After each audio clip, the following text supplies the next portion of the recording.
BEd course code 8623 unit number 3 mathematics. इस topic की main headings. इस टॉपिक के अंदर हमने इस बात को डिस्कस करना है कि मैथमेटिक्स के क्या ऑब्जेक्टिव्स हैं और एलिमेंट्री लेवल पर स्टूडेंट को इसका कौन सा कंटेंट पढ़ाया जाता है और मैथ को पढ़ाने का क्या तरीक़ाकार है, यानी कि objectives, content and how to teach mathematics. First of all objectives देख लेते हैं। मैथमेटिक्स प्रोग्राम के 2 ऑब्जेक्टिव्स हैं, instructional objectives and personality objectives. देखा जाए तो साइंस प्रोग्राम्स के भी यही 2 ऑब्जेक्टिव्स हैं, instructional objectives and personality objectives. यहाँ पर हमने डिस्कस करना है कि इंस्ट्रक्शनल ऑब्जेक्टिव्स के अंदर किस चीज़ को कवर करवाया जाता है और पर्सनैलिटी ऑब्जेक्टिव्स के अंदर बच्चों को कौन सा कंटेंट पढ़ाया जाता है। सबसे पहले इंस्ट्रक्शनल ऑब्जेक्टिव्स। इंस्ट्रक्शनल ऑब्जेक्टिव्स के अंदर बच्चों को mathematical terms, concepts, facts, symbols, definitions, formulas और जो वेरी बेसिक कॉन्सेप्ट हैं जो कि ज्योमेट्री के रिलेटेड है, अलजबरा और सेट वगैरह के रिलेटेड है, वो पढ़ाए जाते हैं। जबकि पर्सनैलिटी ऑब्जेक्टिव्स के अंदर बच्चों का इंटरेस्ट डेवलप किया जाता है मैथ के अंदर।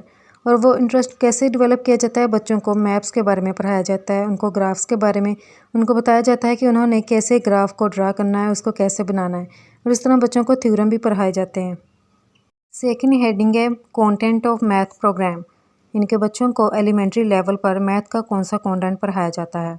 इसमें बच्चों को काउंटिंग के बारे में बताया जाता है, एडिशन, सब्ट्रैक्शन, मल्टीप्लिकेशन और डिवीजन के बारे में।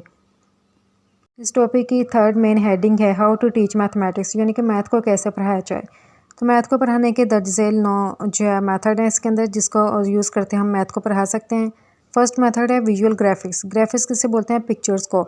मैथ की बुक्स पर जैसे कि 2 एप्पल एक साइड पर है और 1 एप्पल एक साइड पर बना हुआ है, दरम्यान में प्लस का साइन यूज़ किया गया है, तो बच्चे को समझ आ जाती है कि प्लस का साइन है कि इसको हमने जमा करना है, यानी कि एडिशन करनी है इसकी। तो फिर वो 2 एप्पल में 1 एप्पल को प्लस करता है और फिर वो बता देता है कि इसका आंसर है 3। सेकंड मेथड है सेल्फ थिंकिंग, यानी कि कुछ क्वेश्चंस ऐसे होते हैं कि बच्चा उसको सोच कर फिर ही वो सॉल्व कर पाता है। जैसे कि अगर हम लोग बच्चों को 2 डिजिट्स वाले एडिशन के क्वेश्चंस दें तो बच्चा इसे सोच कर ही हल कर सकता है। थर्ड इसके अंदर मेथड है फीडबैक, यानी कि टीचर ने स्टूडेंट के क्वेश्चंस वगैरह चेक किए हैं तो बाद में वो फीडबैक भी दे, वो बच्चों को बताए कि उन्होंने कौन से सवाल जो है उन्होंने ठीक से हल किए हैं और जो उन्होंने गलत किए हैं उसको किस तरीके से हल किया जाए, ताकि बच्चों को अपॉर्चुनिटी मिल सके और वो अपने जो रॉन्ग आंसर्स हैं उनको भी करेक्ट कर सकें। डिस्कवरी लर्निंग का क्रेडिट जेरोम ब्रूनर का जाता है। उसने 1960 में इस टेक्निक को डेवलप किया। डिस्कवरी लर्निंग का क्या मतलब है? We learn by doing. जैसे कि आपका टीचर है, वो आपको कोई असाइनमेंट दे देता है तो पहले आपको कुछ नहीं पता होता कि आपने उस असाइनमेंट के अंदर क्या क्या कुछ लिखना है, लेकिन जैसे ही आप उस टॉपिक को सर्च करते हैं गूगल के ऊपर, तो आप जो मज़ीद उस टॉपिक को एक्सप्लोर करते हैं और मज़ीद कॉन्सेप्ट जो आपके माइंड में आ जाते हैं। यानी कि जब हमारे जहन में सवालात वगैरह आते हैं तो हम लोग उनके जो जवाबात हैं उनको ढूंढने की कोशिश करते हैं, और जब हमें उन क्वेश्चंस के आंसर्स मिल जाते हैं तो हम लोग ज़्यादा सीखते हैं।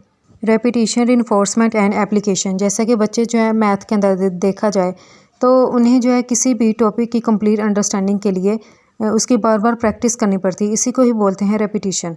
जैसे कि मैथ की कोई भी एक्सरसाइज है तो उसे हम लोग अपने कोर्स ड्यूरेशन में सिर्फ एक बार ही सॉल्व नहीं करते, बल्कि कई बार हम लोग उसको सॉल्व करके देखते हैं, यानी कि हम लोग उसकी रेपिटेशन करते हैं, उसको बार बार उसकी प्रैक्टिस करते हैं। जब प्रैक्टिस करते हैं तो फिर ही हम लोग परफेक्ट होते हैं।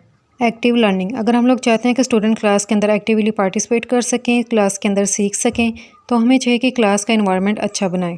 जैसे कि क्लास के अंदर वेंटिलेशन भी होनी चाहिए। अगर क्लास के अंदर वेंटिलेशन नहीं होगी तो फिर कार्बन डाइऑक्साइड वहाँ पर ज़्यादा एक्यूमुलेट हो जाएगी और स्टूडेंट को फ्रेश एयर नहीं मिलेगी, और एज अ रिज़ल्ट क्या होगा कि स्टूडेंट को अपना सब्जेक्ट भी बोरिंग ही लगेगा। ना सिर्फ क्लासरूम का इन्वायरमेंट इसमें मैटर करता है, बल्कि एक टीचर का टीचिंग स्टाइल भी मैटर करता है कि वो मैथ को किस अंदाज से किस तरीके से पढ़ा रहा है। Next, mathematical methods. Mathematical methods के अंदर देखा जाए तो इसके अंदर प्रॉब्लम सॉल्विंग, रीजनिंग और कम्युनिकेशन आती है। यानी कि हमें चाहिए कि हम लोग स्टूडेंट को ऐसे क्वेश्चन दें कि वो उन प्रॉब्लम्स को सॉल्व कर सके और वो रीजनिंग वाले क्वेश्चन हों, क्योंकि इसके अंदर इनका जो ब्रेन होगा वो ज़्यादा एक्टिव रहेगा। और इसके अलावा बच्चों को इस काबिल बनाना चाहिए कि वो जो मैथड्स हैं एक दूसरे के साथ डिस्कस करें, यानी कि वो कम्युनिकेट करें। Instructional methods for teaching concretely. यहाँ पर वर्ड करेक्टली के बजाय कंक्रीटली है। इस मेथड के अंदर हम लोग कंक्रीट ऑब्जेक्ट को, मटेरियल्स को यूज़ करते हैं, यानी कि ऐसी चीज़ें यूज़ करते हैं जिसको हम लोग टच कर सकते हैं, लाइक वुडन ब्लॉक्स, यानी कि लकड़ी के बने हुए ब्लॉक्स हैं। हम लोग स्टूडेंट को कहते हैं कि आप इनको ऐड करें और उससे उन्हें पता चलेगा कि एडिशन हमने कैसे करनी है, हमने सब्ट्रैक्शन कैसे करनी है। तो इस टेक्निक के अंदर जो बेसिक पर्पज़ है हमारा, हम लोग ये नहीं स्टूडेंट को कहें कि आप फ़लाँ को ऐड करो, ये करो, नहीं, पहले इस वाले से स्टार्ट करो, क्योंकि जैसे कि सारे के सारे वुडन ब्लॉक्स सेम ही है तो आप किसी से भी स्टार्ट कर सकते हैं। इसलिए यहाँ पर टीचर को ये सोचना चाहिए कि मैं अपने स्टूडेंट को कौन सी बात समझाना चाह रहा हूँ, कौन सा बेसिक कॉन्सेप्ट चाहता हूँ कि उनको उसकी अंडरस्टैंडिंग हो। मैथ, लर्निंग एंड जेंडर, इनके वो लोग जो कि मैथ सीखते हैं जैसे कि मेल है और फीमेल है, तो इनके जो जेंडर है इसमें भी डिफरेंसेस है। जैसे कि मेल जो है वो ज़्यादा मैथ सीखते हैं, फीमेल नहीं सीखती। और इसके क्या रीज़न है, क्योंकि फ़ीमेल का इसमें इंटरेस्ट नहीं है, यानी कि लेक ऑफ इंटरेस्ट और फिर लेक ऑफ कॉन्फिडेंस की बेस पर फीमेल जो है ये मैथ प्रोग्राम को इतना ज़्यादा चूज़ नहीं करती जितना ज़्यादा जो है मर्द चूज़ करते हैं इसको, क्योंकि उनका इसमें इंटरेस्ट भी होता है और फिर वो अपने करियर के हवाले से भी वो इसके ऊपर फोकस करते हैं।